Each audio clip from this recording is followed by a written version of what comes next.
17. Oh, that's okay.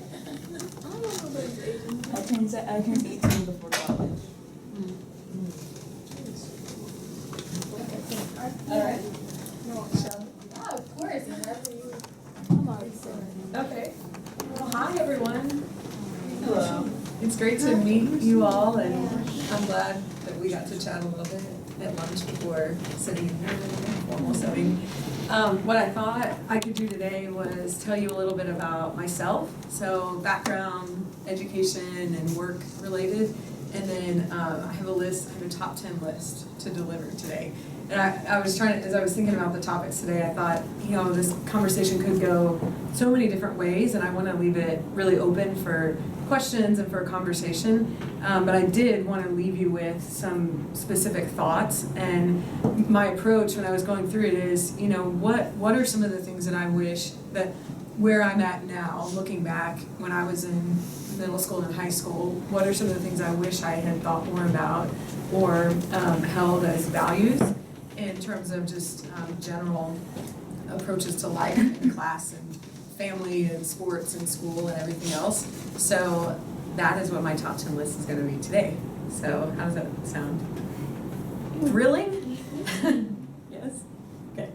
Thank you for the chance to come and chat. No, thank you for coming in. Of course, I think we're all really going to learn a lot from you. I did last week. Well, that's great. So I'm Lydia, and I was telling some of you at lunch, just recently moved here to Louisville. My husband and daughter, Audrey, and I, we lived in Cincinnati for about 5 years up until 3 months ago. We're originally from Texas, from Houston, and we have lived all over the world. My husband was in the Army for 5 years, and we lived overseas, and he deployed, and we lived in Germany, and we did the whole life as a military family.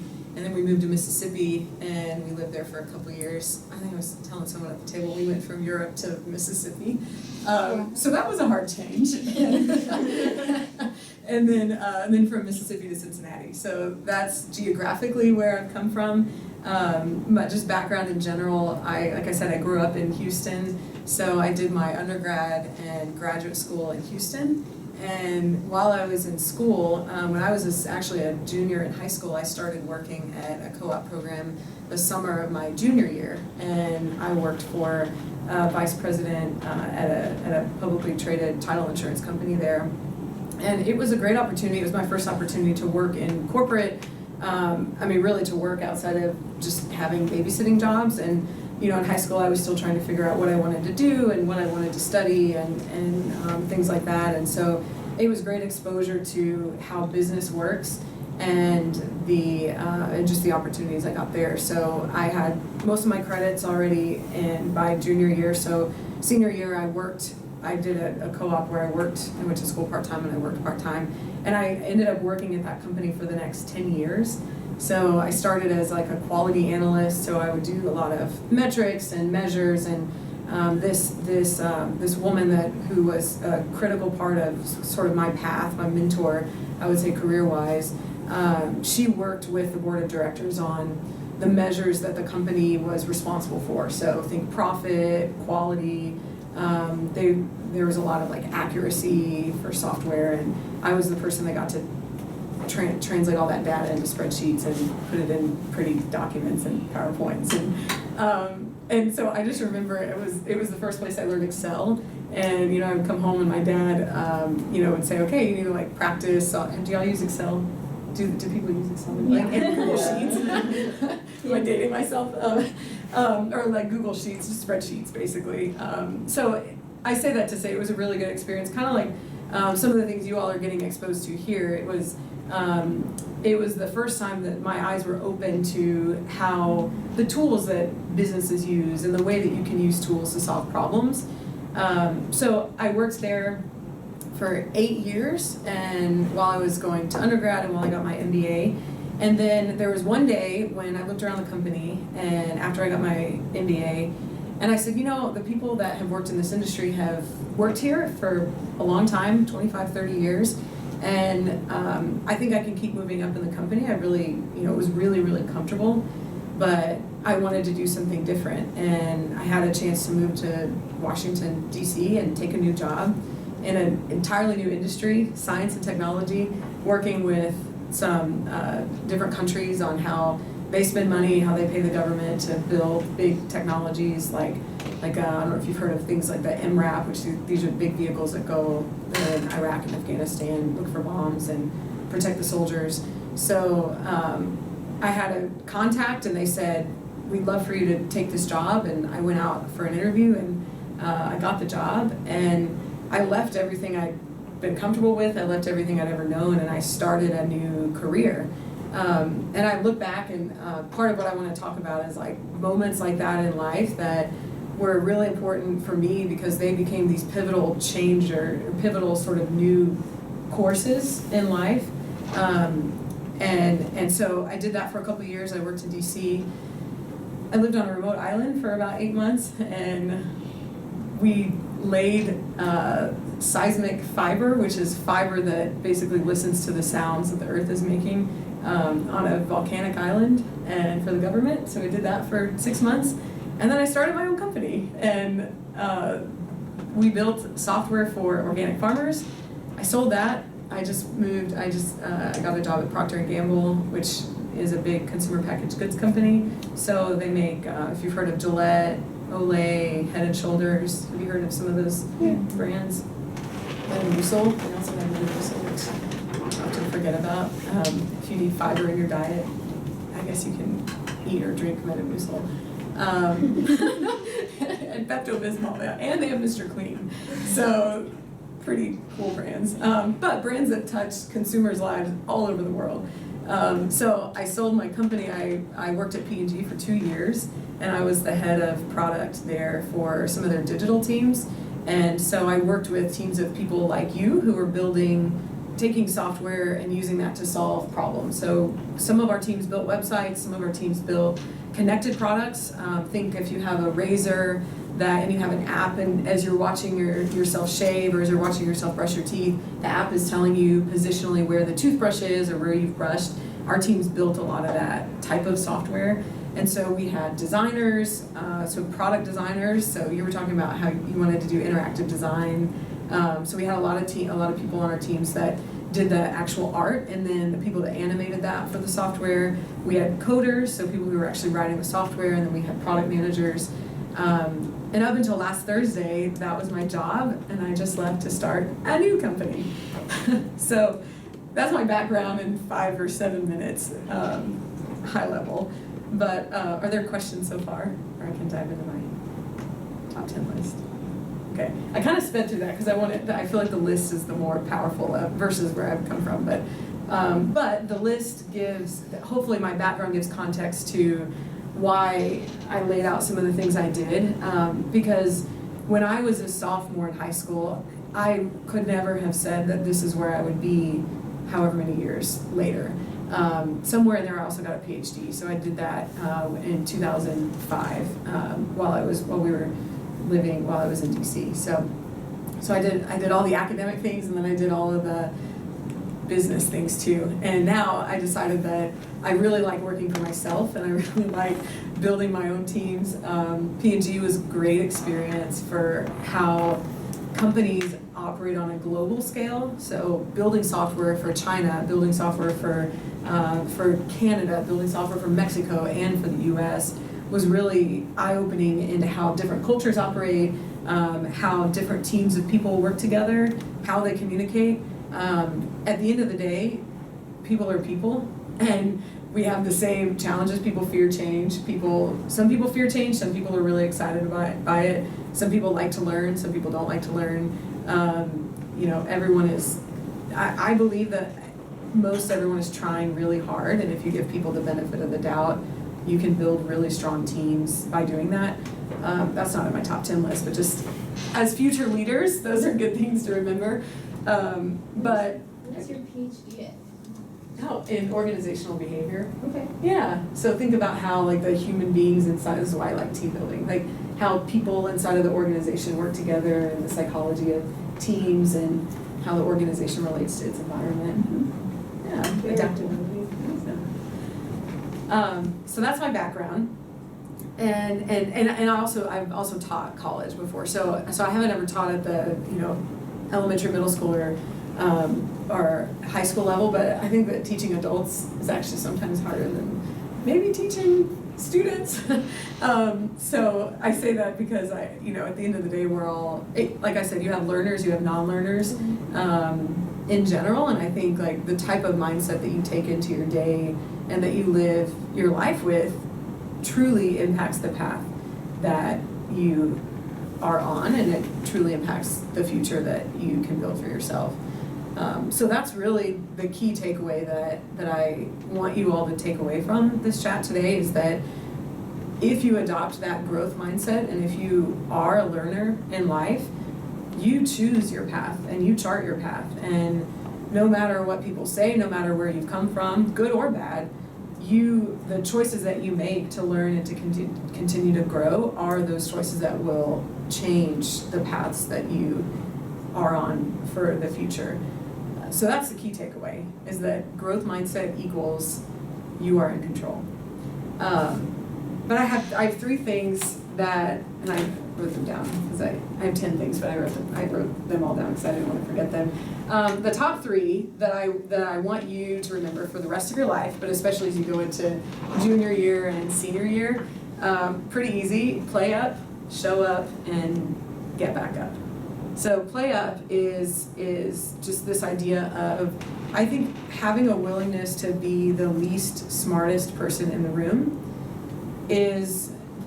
it's a mindset change, and it takes humility to be that. But I think that if you always have that mindset of being willing to play up and be that, then that is a choice that will put you into positions that you might not have thought were possible before.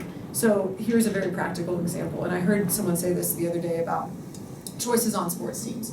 So if you have a choice, let's say you try out for junior varsity volleyball and you try out for varsity volleyball, and you make both teams. I was talking with a father who was talking about the choices his daughter was going to make, and they were really trying to decide, well, which team does she join?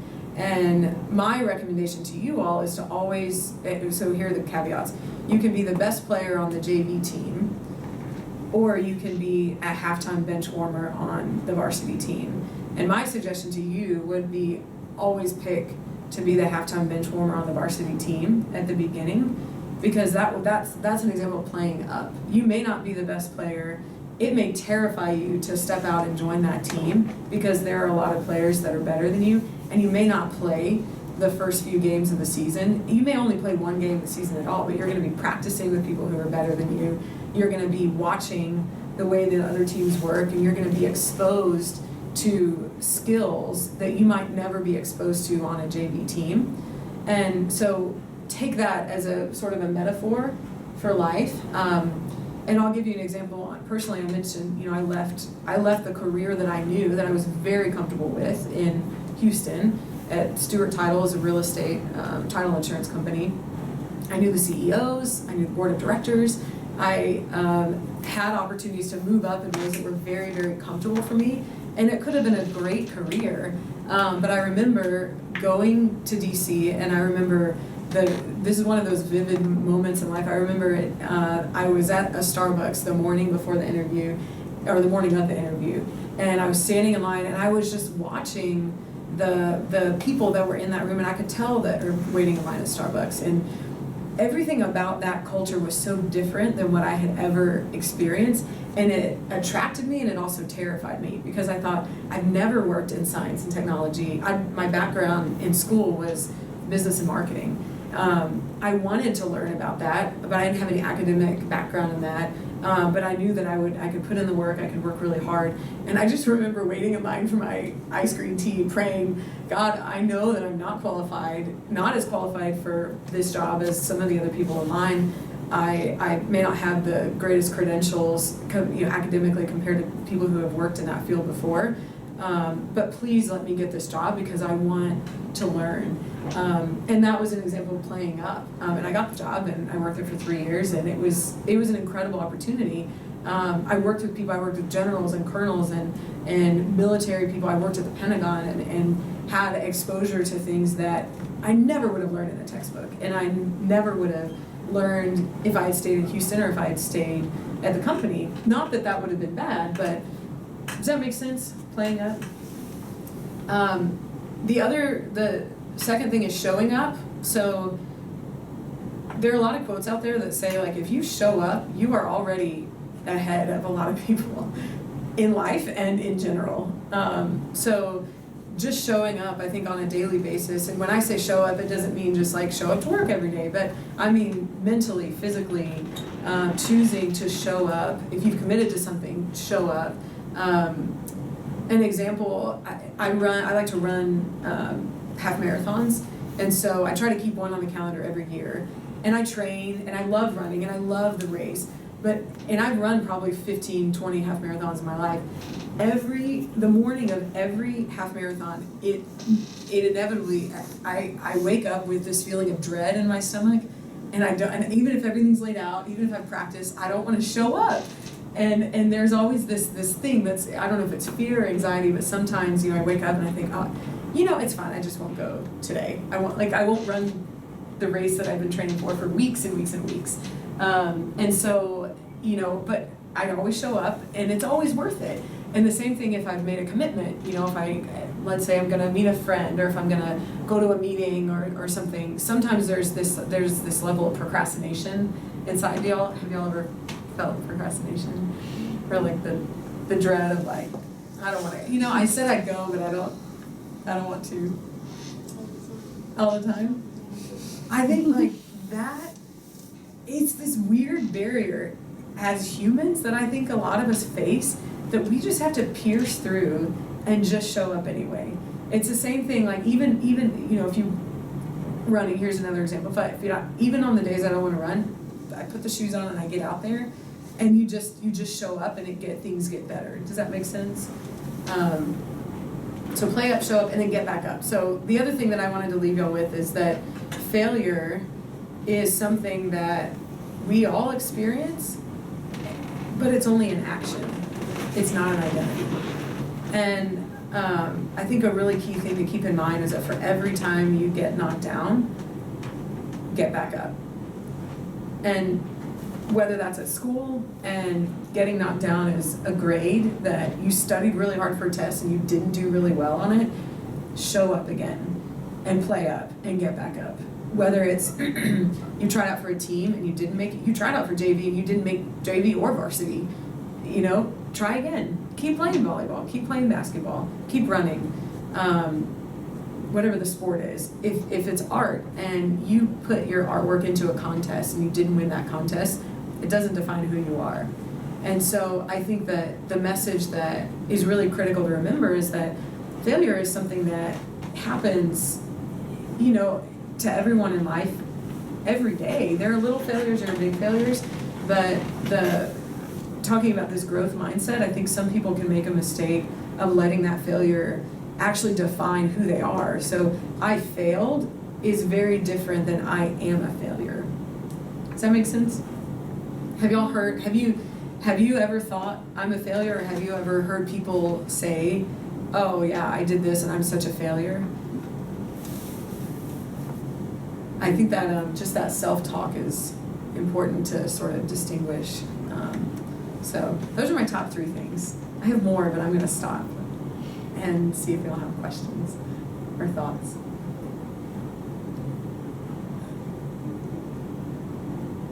Anybody? You guys have no opinions on any of this stuff? Okay.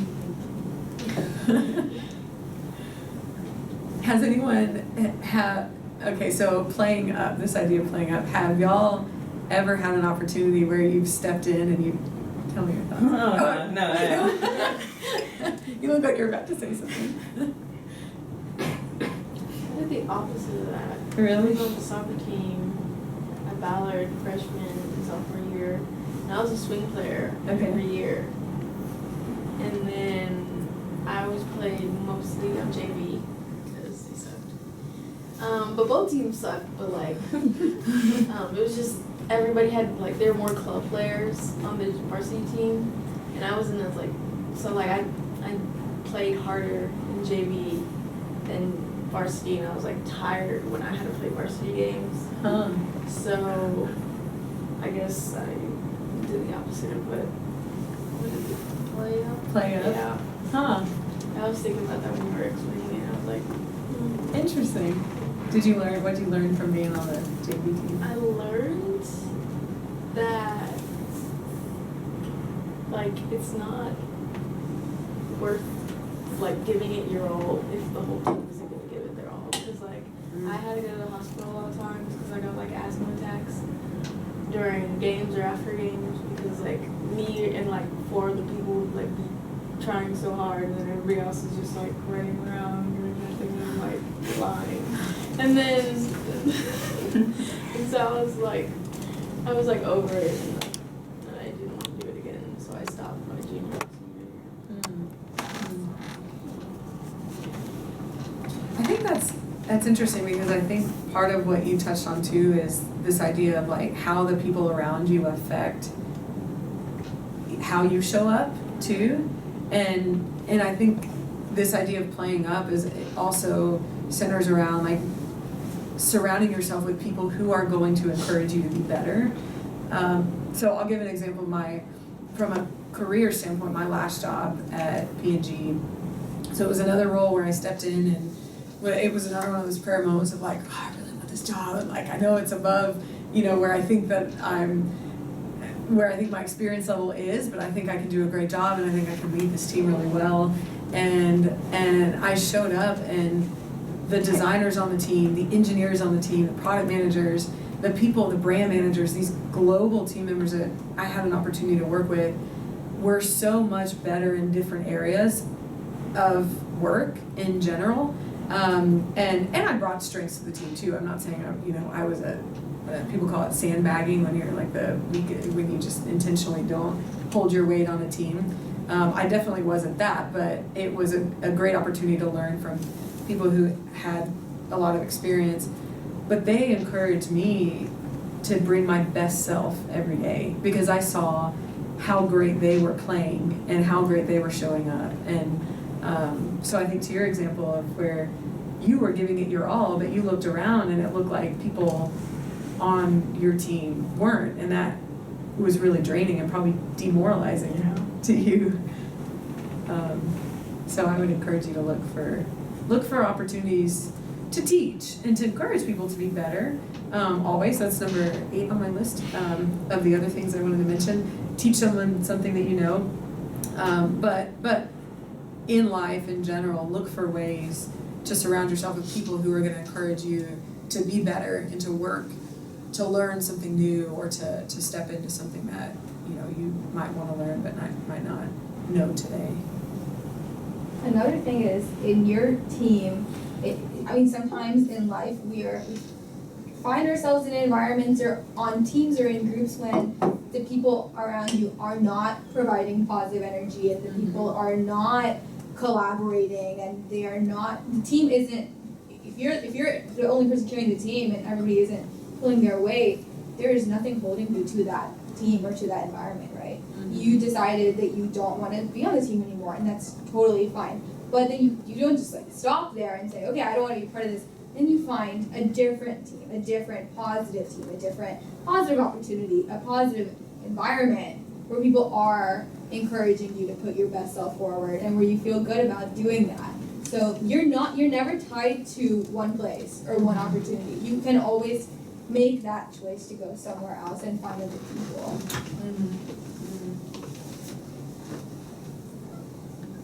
Do you want to hear the rest of the list, or do you have other thoughts? So about the play up thing, I do have, it was junior year, it was beginning of junior year, and I had faced a complicated thing, should I get out of AP or not, because AP by junior year it got a lot harder, because I realized, so the first day of school was my one AP teacher gave me a 10-page packet with 150 vocab words, and my parents were telling me to leave. They're telling me to leave AP and leave the program, but I was but I decided not to. I decided to stay until the end of the year. I sort of regret that decision. Why? Because it was a little too much for me to handle, but at the same time, it was because I didn't really have enough motivation to keep working hard for that. So, What do you think you'll do differently next time? not play video games, or not read every time it's like I'm like giving free time, because that free time I could use for homework or something. Yeah. That's a great example of playing up versus not. I got a question. Sure. Were you, like, you said that you moved around a lot Mm-hmm. because you're in the military, like, was it, like, hard for you, because you said you were from Europe to Mississippi, and it's like, it's like a big time difference. Like, how did you ever, like, stay somewhere for, like, a few months and you just, like, moved again? And then you had to, like, readjust and fix your whole schedule? Yeah, we did. So when my husband's name is Patrick, so when Patrick and I were first married, the first year he had a bunch of different schools to go to. So airborne, ranger, engineering, combat, different things like that. And so when we moved for each of those, so that was 3 or 4 months at a time around the US. And then we moved over to Germany. And then we moved to Mississippi. And I would say that the schedule was definitely an adjustment. The nice thing about the Army is that, or the military in general, is that it, I guess if you like meeting new people, it allows you that opportunity because you move all the time and you meet all sorts of people that are coming and going. So it was definitely an adjustment on the schedule. But I would say that, again, we had to just adopt a mindset of places are what you make of them, and I think that goes for the stage of life that you're in and also the city that you're living in. We were talking at lunch about Louisville and about how boring the city is. Not my words, and I won't point to whose words those were. But I think any cities, I mean, even in the small town that we lived in Mississippi, there was so much beauty there. There's art, there's parks, there's people, we had a great church, we had a great community, we had a bunch of backyard barbecues, and I mean, we weren't walking down, I don't know, Manhattan, like we weren't walking to a play in Manhattan every night, but it was what we made of it, and I think that is something even around the schedule of like what do we want out of this, what do we want out of this place, what do we want to be intentional about, but we definitely had to choose. Because we met a lot of people that lived in the same cities and they had very different experiences than we did. They had the same opportunities to make friends and to, adjust their schedule in different ways. So I think a lot of it's about mindset. Questions, thoughts? Do you want to hear the other 7? Mm-hmm. All right. Okay, so these are just tips that I value today, and I think that if I had valued them more in high school wasn't bad for me. I'm just like looking back, I always say if I could go back and tell my high school self what I know today, what would I tell myself? So here's 7 other things. Read biographies. How many of you like to read? Say again? Sometimes. What kind of books do y'all like to read? I like kind of drama, and like real stories, the teenage stories. What else? Everything besides probably history. But I like biographies. Okay, biographies are a good way to get a dose of history while not like directly reading history. But I suggest, read in general, read period, but I think that especially as you're going through these really formative years of life, I think reading biographies is a really, it's a neat way to learn about people that could either be, what's the word?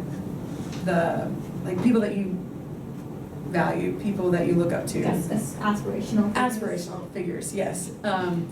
Leaders, people, if you look at someone, you say, what type of person do I want to be? What type of job do I want to take? What place in the world would I like to live? What things would I like to learn?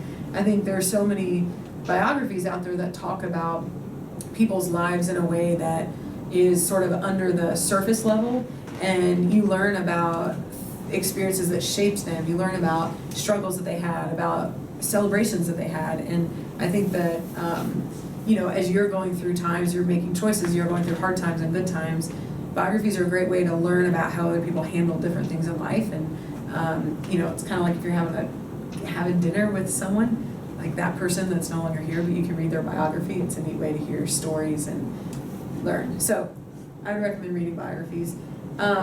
Also just remember that I would recommend find out who you are and know that it's okay not to be liked. Which I think in high school, I don't know that I would have listened to that as much then, but now, I wish I had that. Just discovering who you are, it's a lifelong process.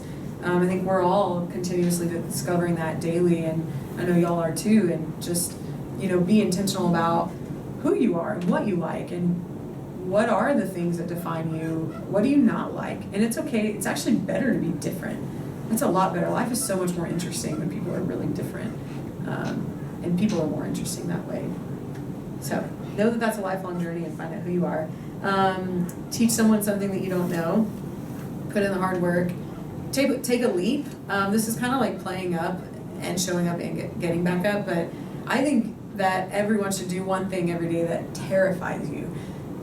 It doesn't mean you have to go skydiving, but even if it's like, if you're having a hard time with a teacher and it terrifies you to confront the teacher with a problem that you're having, or if it terrifies you to talk to a friend who is bullying you or bullying another friend, or if it terrifies you to join a club that you might want to join the drama club or to pick up an instrument and start playing, or to learn or to stay in an AP class, or or if it terrifies you to put down the video game machine, like whatever it is, I think just life is more interesting when you do that. And I think that when you put your head on the pillow at the end of the day, you can always think back to that one moment of like, you know what, everything may have been great in the day, everything may have been terrible, but I did that one thing, and it's okay, and tomorrow I'm gonna do another thing. And I think over time you're gonna look back and you're gonna say, look at all these things I've done that have terrified me, but they've put you on a different path than maybe you could have ever picked out for yourself. And then the last I would say is just ask for help, always. This is something I've learned so much more recently. So I mentioned I started a second company, and so I sold my organic certification platform. We did software for organic farmers. I sold that, I joined P&G, and I decided I want to go back out and I want to build something new. So my new platform is for girls, to build confidence and empower girls. So it's an achievement platform. So understand your strengths, set goals, achieve, and figure out how to show up well in the world, which is why I'm so grateful even to just come and chat about how to show up in the world, because that's really what we want to do every day through what we're building. But I say that to say, in this journey, being a founder, being an entrepreneur, I think sometimes when the world thinks about entrepreneurs, you think about like Shark Tank. Have y'all ever watched Shark Tank? So think about those people that come out and they get 1 minute to pitch, they have to ask for money, and you have to have like a mind of steel you just have to show up and be very strong and willing to get knocked back down. And I think that sometimes that portrays that founders, entrepreneurs, inventors are people that don't need help because they've got the idea, and with a lot of grit and a lot of determination they can get to the top. And I'm here to tell you that one of the most humbling parts of the journey is asking for help, because there is no way that I can build this platform. It's called Moxie Girl, and I brought stickers. I brought Moxie Girl stickers. Yay. Moxie. So Moxie means courage, determination, and spunk. And so we want to build a world where every girl can find and wear her Moxie every day. So that's Moxie Girl. That's what I'm doing. But there's no way that any part of this, not even this design, one of my good friends and advisors designed this logo. I shudder to even show you the first 5 versions of the logo. They're nothing like this. but everything from design to concept to even just moral support. The number of people, it's taken a lot of courage to just send an email to someone to say, can I buy you a cup of coffee and can I tell you my idea and will you listen and will you help me? And it's still hard. And the interesting thing that I think is so important about asking for help is that when you ask for help, you're actually giving a gift to the person who's helping you, because people want to help. If you were asked, when your friends help you to do something, do you get excited? I guess depending on what the thing is.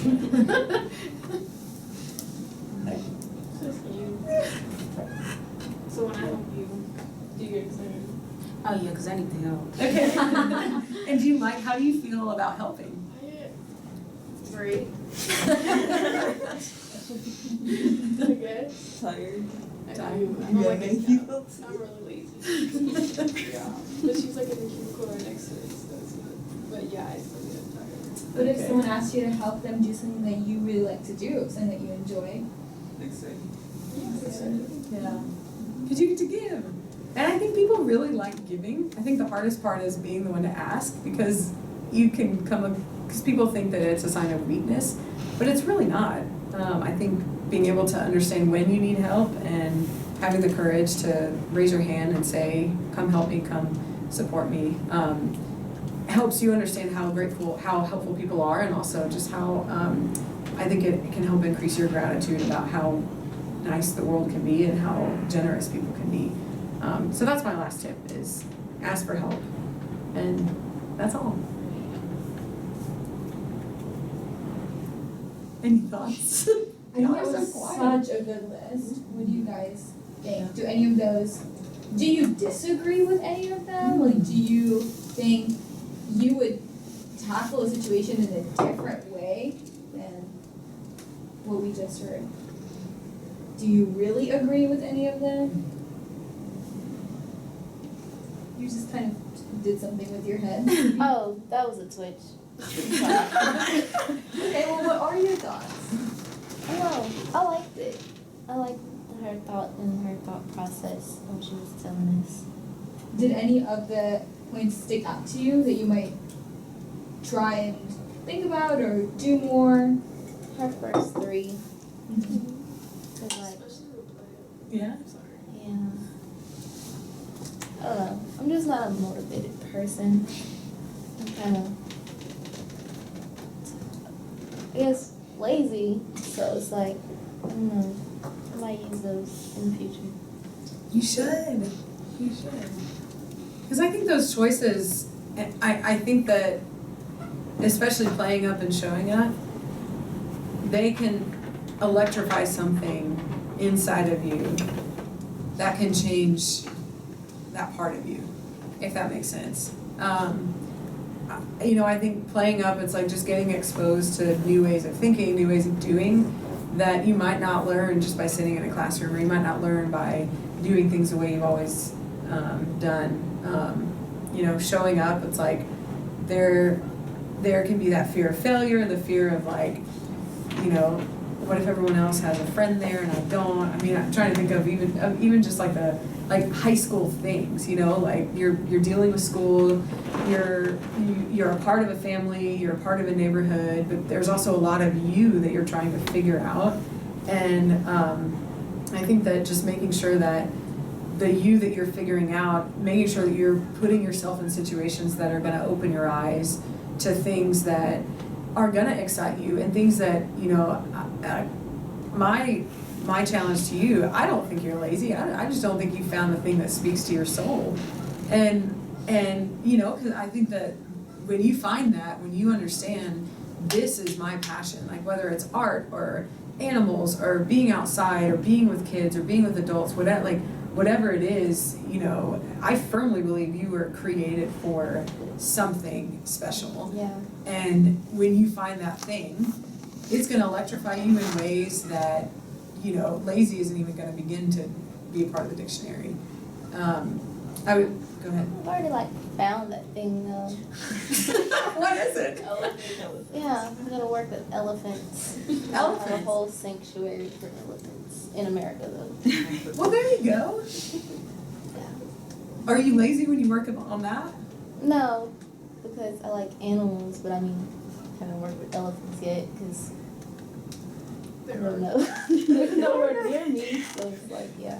Are there elephants at the zoo here? I think there are elephants at the zoo. Well, look at there. You can volunteer. You can Yeah. so many opportunities. I think that nobody is intrinsically lazy. I think that the difference between a lazy person and an ambitious person is exactly those three things. And those three things aren't things, nobody's like born to play up and show up, Right. right? Like you make the choice to play up and show up. Yeah. So, I mean, I think a lot of unnecessary emphasis is put on like, people talk about like intrinsic motivation, like whether you motivate yourself or whether you're externally motivated.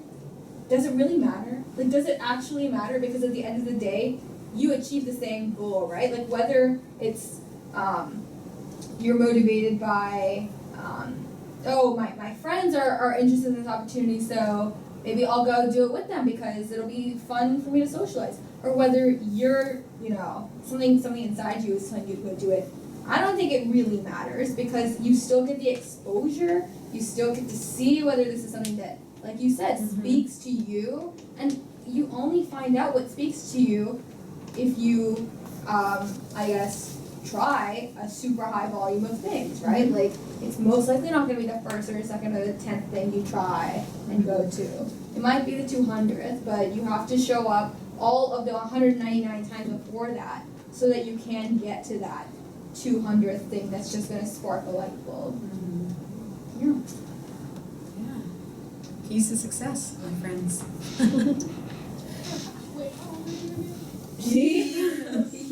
I am almost 17. I'm not that wise. I'm definitely not. What are you talking about? I'm definitely not.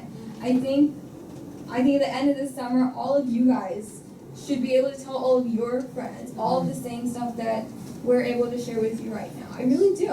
I think you're gonna come away with from this summer with a lot more knowledge than you even realize. And then I think it is on you to, like number 8 said, like share that with the people around you. So do you want to tell them more about Moxie Girl and ask their thoughts maybe? Sure. Yeah. Yeah, I mean, do we have that's time? helpful to you? Yeah, that'd be super helpful. Yeah. Okay. All right. So, like I mentioned, Moxie Girl it's an app, and the vision for it is it's for preteen girls specifically, so right now it's sort of like the middle school years, not high school yet because middle school is, I feel like if we can help girls in middle school, then we can build stronger girls into high school. But the idea is that there's a lot of research that shows that when girls go through middle school and adolescence that they lose confidence, and that they're actually half as confident as boys the same age during those years of 9 to 14. So my first question is, how does that resonate with y'all? Do you think you were that? I was that girl. Do you think you were that girl, or have been, or does that not even resonate with you? Completely and totally. Really? I understand that, yeah. All of you guys, what does all of us? Yeah. What do you think, Bryce? Me? I would agree, yeah. Massive hit. Those years were the worst. 12. Terrible. The age 12 was my worst year ever. I don't know if you guys had trouble with 12, but I had trouble with 12. Yes. Yeah. Okay, so that's validating. So one of the things that we want to do to help solve that is we want to have a different conversation about what it means to show up in middle school. When I say that, I mean, what does it mean to set goals? What are some goals that are meaningful? How can we help girls set goals that will build confidence and do it in a way that rebases what that confidence looks like over time?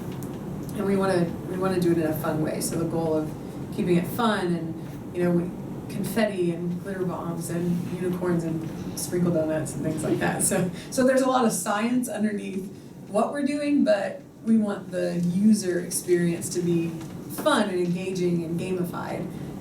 So the app is, the basic journey is she can go in, and you all can do it too, and I'd love to get your thoughts, but she can go in and set goals, and then every day we check in with her on how those goals are doing, and then she gets awards for achieving the goals, and she gets confetti, and she gets a record of timelines that show, okay, over time, these are the things that you've accomplished, and how are you feeling about that, and we continue to check in. So that is the product currently. And I guess my question would be, you know, as those girls, thinking about having a tool like this, one, is that something that would have been useful, interesting, not interesting at all?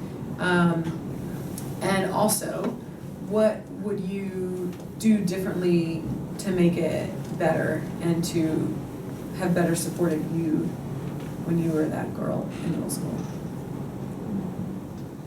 Can I be blunt? Yeah, please. Okay. If this is like middle school me, I'm gonna take notes. it's just, I mean, the concept is interesting. But like, I think with the confidence thing, I think what would have helped the most would be like not setting goals, because I wasn't really the type of person to like keep setting goals for myself. I was super unmotivated for that. But what was I saying? I forgot what I was saying. You were saying what would have helped the most? Would you? But what would have helped was like if I'd gotten like answers to some of the questions. Like I've always been wondering, like if like someone could tell me like this is what's going on with you, like this is the problem, and like this is how you can help this problem. I think that would have helped me so much if I just understood what was like going on, like if something was like troubling me or something like that. Whoa. That's pretty good. Yeah, that's really good. So what kinds of questions? Personal, family, school, like relationships, like what? One, what I'm like, because I was thinking of like mental illnesses. Because like I was pretty depressed. Like I just didn't really understand what depressed of. So I was just sort of like, why am I like this? Like why is this a thing? Or like even stuff on like love and like relationships. Because sometimes I didn't understand like what was going on with my feelings. So then like no one really told me, and I couldn't really just ask. Like they'll just be like, oh, you're just a kid. That's not even. You shouldn't be feeling those emotions or something like that. But like you're not really going through it because like parents don't really understand what you're going through as a kid now. They just sort of think you're too young to do any of that. That's a great perspective. With goal setting around that kind of thing, it'd be kind of interesting.